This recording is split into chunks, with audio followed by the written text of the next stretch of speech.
ബോംബെയിൽ അതിഭീകരമായ ആക്രമണമുണ്ടായി. ഭീകരാക്രമണം. ആ ഭീകരാക്രമണത്തിൽ 100-ലധികം ആളുകൾ കൊല്ലപ്പെട്ടു. നിരവധി കോടികളുടെ സ്വത്തുക്കൾ നശിപ്പിക്കപ്പെട്ടു. ഇന്ത്യയുടെ ചരിത്രത്തിലെ ഏറ്റവും സത്യസന്ധനും നീതിമാനുമായ പോലീസ് ഓഫീസർ എന്ന് വിശേഷിപ്പിക്കാവുന്ന ഹേമന്ത് കാർക്കരെ കൊല്ലപ്പെട്ടു. ഹേമന്ത് കാർക്കരെ കൊല്ലപ്പെട്ടത് ചെറിയ കാര്യമല്ല. കാരണം എന്താ? ഹേമന്ത് കാർക്കരെയാണ് ഇന്ത്യ രാജ്യത്ത് നടക്കുന്ന സ്ഫോടനങ്ങളുടെയും ഭീകരാക്രമണങ്ങളുടെയും യഥാർത്ഥ പ്രതി ആരാണ് എന്ന് ലോകത്തിന്റെ മുന്നിൽ പറഞ്ഞത് ഹേമന്ത് കാർക്കരെയാണ്. അതുകൊണ്ടാ ഹേമന്ത് കാർക്കരെ കൊല്ലപ്പെട്ടത്. അതുകൊണ്ടാ രാജ്യത്ത് നടന്ന മലേഗാവ് സ്ഫോടനം 60-ലധികം പേര് മരിച്ച, 200-ലധികം പേർക്ക് പരിക്ക് പറ്റിയ മലേഗാവ് സ്ഫോടനം. വീണ്ടും മലേഗാവിൽ രണ്ടാമത് നടന്ന സ്ഫോടനം പള്ളിയിൽ ബറാഅത്ത് രാവിലെ വെള്ളിയാഴ്ച ദിവസം ആയിരങ്ങൾ പള്ളിയിൽ ജുമായിക്ക് കൂടിയെടുത്ത് പള്ളിയിൽ ബോംബ് വെച്ചിട്ട് 60-ലധികം പേര് മരിച്ചു, 200-ലധികം പേർക്ക് പരിക്ക് പറ്റി. രണ്ടാമത് വീണ്ടും അവിടെ തന്നെ സ്കൂട്ടറിൽ ബോംബ് വെച്ചു.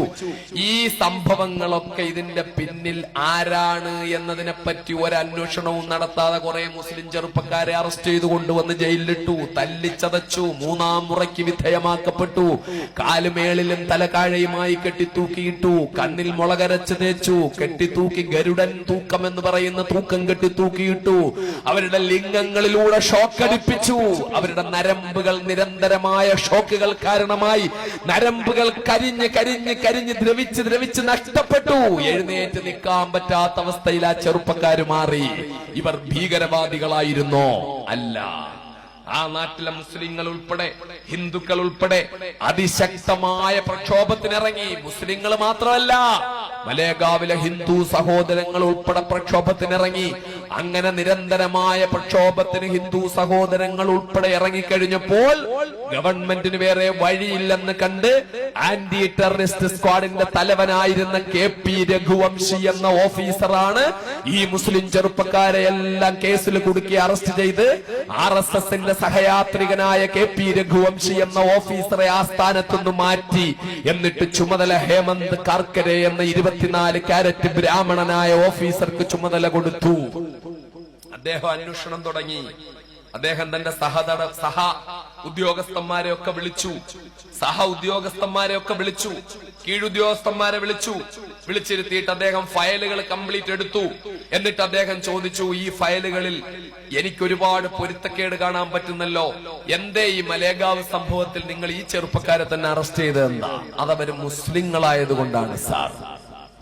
അപ്പൊ അദ്ദേഹം ചോദിച്ചു, അതെനിക്ക് മനസ്സിലായി, അവര് മുസ്ലിങ്ങളാന്ന്. നിങ്ങൾ എന്തുകൊണ്ടാ അവരെ അറസ്റ്റ് ചെയ്തേ? അതവര് ബോംബ് വെച്ചത് കൊണ്ടാണ് സാർ. ബോംബ് വെച്ചത് അവരാണെന്നുള്ളതിന് എന്താ തെളിവ്? അതിന് വേറെ തെളിവൊന്നും വേണ്ട സാർ, അവര് മുസ്ലിങ്ങളാണ് സാർ, അതുകൊണ്ടാ ബോംബ് വെച്ചേ. അവസാനം അദ്ദേഹം ചോദിച്ചു, മുസ്ലിങ്ങൾക്ക് മാത്രമേ ബോംബ് വെക്കാൻ അറിയൂ നിങ്ങൾ കരുതുന്നുണ്ടോ? അങ്ങനെയാണ് ഇതുവരെ ഞങ്ങൾ കരുതിയിരിക്കുന്നത്. അപ്പൊ പറഞ്ഞു, നമുക്ക് ഒന്ന് മാറി അന്വേഷിക്കണമല്ലോ, വേറെ ആരെങ്കിലും ഇതിന്റെ പിന്നിലുണ്ടോന്ന് അറിയണമല്ലോ. ആരാ ഇത് പറയുന്നത്? അബ്ദുൽ നാസർ മഅ്ദനിയുടെ ഭാര്യ സഹോദരനൊന്നുമല്ല, ഹേമന്ത് കാർക്കരെ എന്ന് പറയുന്ന 24 കാരറ്റ് ബ്രാഹ്മണനായ DIG ആയ ഓഫീസറാ. അപ്പോൾ അദ്ദേഹം അവസാനം എന്ത് ചെയ്തു? അദ്ദേഹം ആരും ശ്രദ്ധിക്കാത്ത മേഖലകളിലേക്ക് അന്വേഷണം വ്യാപിപ്പിച്ചു. ഇരുളടഞ്ഞ പല മേഖലകളിലും അദ്ദേഹം ടോർച്ചടിച്ചു നോക്കി. അപ്പോഴാ കാണുന്നത്, ആ ഇരുളടഞ്ഞ ചതുപ്പ് നിലങ്ങളിലെ മാളങ്ങളിൽ നിന്ന് പത്തി വിടർത്തി പുറത്തേക്ക് വരുന്നത് വലിയ വലിയ സർപ്പങ്ങളാണ്. ആരാത്? സ്വാമി ദയാനന്ദ പാണ്ഡെ, സന്യാസിനി പ്രഖ്യാ സിംഗ് താക്കൂർ, അതുപോലെ ഇന്ത്യയുടെ മിലിറ്ററിയിൽ 10,000-കണക്കിന് ലക്ഷക്കണക്കിന് രൂപ ശമ്പളം വാങ്ങുന്ന ശ്രീകാന്ത് പുരോഹിത്, കേണൽ ശ്രീകാന്ത് പുരോഹിത്. ഇവരൊക്കെയാ വരുന്നേ. ഓർത്തു നോക്കണം, ഈ നാഴേക്ക് 40 വട്ടം തീവ്രവാദം എന്നും പറഞ്ഞ് പ്രസംഗിച്ചുകൊണ്ട് നടക്കുന്ന ആളുകളുടെ പ്രസംഗമൊക്കെ കേട്ടിട്ട് മനസ്സ് മരവിച്ചിരിക്കുന്ന എന്റെ പ്രിയപ്പെട്ട സഹോദരങ്ങളൊന്ന് അറിയണം. സ്വാമി ദയാനന്ദ പാണ്ഡെ എന്ന് പറയുന്ന ആൾ എന്താ ചെയ്തേന്നറിയോ? അയാൾ ആരാ? അയാൾ ജമ്മു കാശ്മീർ ഗവർണറായിരുന്ന SK സിൻഹയുടെ ഏറ്റവും അടുത്ത സുഹൃത്ത്. എന്നിട്ട് അയാൾ മിക്ക ദിവസങ്ങളിൽ ഉറങ്ങുന്നത് ജമ്മു കാശ്മീരിലെ രാജ്ഭവനിൽ. ഈ മനുഷ്യനാണ് ആത്മീയ ക്ലാസുകൾ എന്ന് പറഞ്ഞ് നൂറുകണക്കിന് ചെറുപ്പക്കാരെ സംഘടിപ്പിച്ചിട്ട് മുസ്ലിങ്ങൾക്കെതിരെ അവരെ തയ്യാറാക്കി നാട് നീളെ ബോംബ് വെക്കാൻ വേണ്ടി അവരെ പഠിപ്പിച്ചെടുത്തത്, അവരെ സന്നദ്ധരാക്കിയെടുത്തത്. ഇത് അദ്ദേഹം ചെയ്തപ്പോൾ എന്താ ശ്രീകാന്ത് പുരോഹിത് ചെയ്തതെന്നറിയോ? ഇന്ത്യൻ മിലിറ്ററിയിൽ നിന്ന് ടൺ കണക്കിന് സ്ഫോടക വസ്തുക്കൾ കടത്തിക്കൊണ്ടുവന്നിട്ട് അതുകൊണ്ട് ബോസ്ലെ സൈനിക് സ്കൂൾ ഉൾപ്പെടെയുള്ള സ്ഥലങ്ങളിൽ ബജ്റംഗ് ദളിന്റെയും അഭിനവ് ഭാരതിന്റെയും ചെറുപ്പക്കാർക്ക് ബോംബ് ഉണ്ടാക്കാൻ പഠിപ്പിച്ചു കൊടുത്തു. ആ ബോംബ് പള്ളിയിൽ കൊണ്ട് വെക്കേണ്ടത് എങ്ങനെ, വാഹനങ്ങളിൽ വെക്കേണ്ടത് എങ്ങനെ, സർവ്വകാര്യങ്ങളും പഠിപ്പിച്ചു കൊടുത്തു. ഇന്ത്യയുടെ മിലിറ്ററിയിലെ ഏറ്റവും ഉയർന്ന ഉദ്യോഗസ്ഥന്മാരിൽപ്പെട്ട കേണൽ ശ്രീകാന്ത് പുരോഹിത്. നിങ്ങളൊന്ന് ഓർത്തു നോക്കിയേ, ഈ ശ്രീകാന്ത് പുരോഹിത് എന്നുള്ള പേരിന്റെ സ്ഥാനത്ത് ഒരു അബ്ദുൽ ഖാദറോ ഒരു ഇബ്രാഹിം കുട്ടിയോ ഒരു അബ്ദുൽ സലീമോ ആയിരുന്നു അങ്ങനെ ചെയ്തിരുന്നതെങ്കിൽ അവന്റെ കുടുംബത്തിലെ ഒരു കുഞ്ഞ് ഇന്ന് മഅദനി സംസാരിക്കുന്ന ഈ സമയത്ത് ജീവിച്ചിരിക്കുമായിരുന്നു. മലേഗാവിൽ തന്റെ സ്കൂട്ടറിലാണ് ബോംബ് കൊണ്ടുവച്ചത്.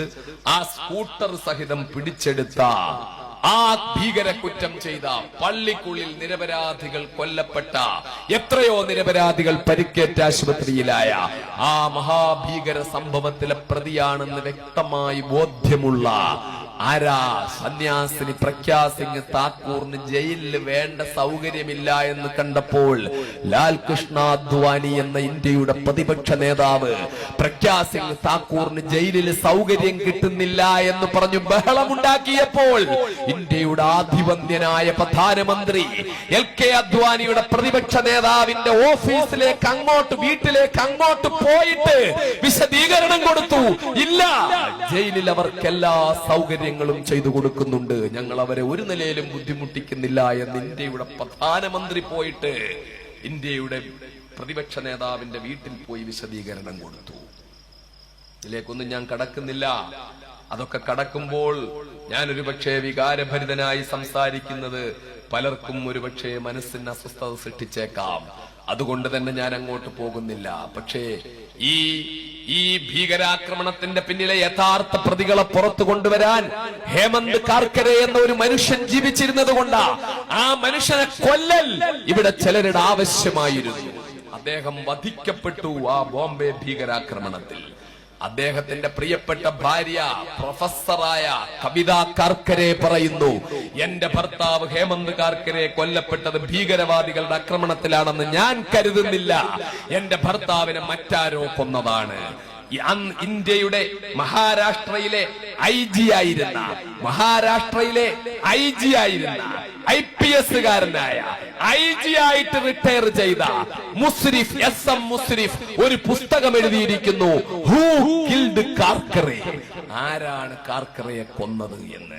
ആ പുസ്തകത്തിൽ വ്യക്തമായി എഴുതിയിരിക്കുന്നു, കാർക്കരയെ കൊന്നത് ഭീകരവാദികളല്ല, അത് ഇന്ത്യയുടെ IB ഉൾപ്പെടെയുള്ള, ഇന്ത്യയിലെ IB ഉൾപ്പെടെയുള്ള ഏജൻസികളാണ് കാർക്കരയെ കൊന്നത്. കാർക്കരയെ കൊന്നിട്ട് ഒരു മണിക്കൂർ കഴിഞ്ഞപ്പോൾ വീണ്ടും പഴയ RSS കാരനായ KP രഘുവംശിയെ ഈ ചുമതല വീണ്ടും കൊടുത്തു. അതുൾപ്പെടെയുള്ള തെളിവുകൾ വ്യക്തമാക്കിക്കൊണ്ട് KP രഘുവംശിക്ക് തന്നെ കാർക്കരയെ വഹിച്ചിരുന്ന ആന്റി ടെററിസ്റ്റ് സ്ക്വാഡിന്റെ ചുമതല വീണ്ടും കൊടുത്തുകൊണ്ട് അയാളെ തന്നെ വീണ്ടും കൊണ്ടുവന്നത് ഉൾപ്പെടെയുള്ള തെളിവുകൾ രേഖപ്പെടുത്തിക്കൊണ്ട് കാർക്കരയെ കൊന്നത് ഏതെങ്കിലും ഭീകരവാദികളല്ല എന്ന് ഇന്ത്യയിലെ IG ആയിട്ട് റിട്ടയർ ചെയ്താണ്. IPS കാരൻ എഴുതിയ പുസ്തകം ഇന്ത്യ മൊത്തം വിൽക്കപ്പെടുന്നു, ആരും അത് നിരോധിച്ചിട്ടില്ല. ആ പുസ്തകം ഇന്നും വിൽക്കപ്പെടുന്നുണ്ട്, ആരും നിരോധിച്ചിട്ടില്ല. അപ്പോ പറഞ്ഞു വന്നത്, ഇങ്ങനെ ഭീകരാക്രമണം കാര്യങ്ങൾ എന്നൊക്കെ പറയുന്ന കാര്യത്തിനൊക്കെ ചാനലുകൾ ഇങ്ങനെ കൊടുക്കുന്ന വിശദീകരണമുണ്ട്. ബോംബെയിൽ ഭീകരാക്രമണം